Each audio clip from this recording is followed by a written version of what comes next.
Question है कि why so atomic models and which atomic model is correct. तो atomic models इतने सारे क्यों हैं और कौन सा एटॉमिक मॉडल सही है। तो इतने सारे एटॉमिक मॉडल्स इसलिए है क्योंकि समय के हिसाब से एटम के बारे में हम धीरे धीरे जानते गए, उस समय के टेक्नोलॉजी के हिसाब से।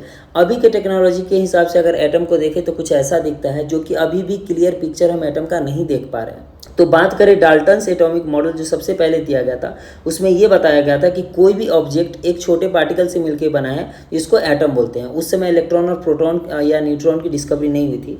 फिर आता है थॉमसन्स प्लम पुडिंग मॉडल, जिसमें इलेक्ट्रॉन और प्रोटॉन की डिस्कवरी हो चुकी थी। तो वो एटॉमिक मॉडल ये बताता है कि ये ओवरऑल एटम न्यूट्रल कैसे होता है।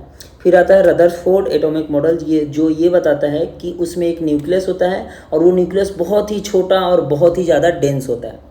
फिर आता है बोर्स एटॉमिक मॉडल, जो कि अभी तक रेलेवेंट है। ये 100% करेक्ट तो नहीं है पर अभी तक रेलेवेंट है और बहुत सारी चीज़ों को एटम के बारे में सही बताता है। वो बोर्स एटॉमिक मॉडल है जो कि बताता है कि एनर्जी क्वांटाइज्ड कैसे है एटम के अंदर।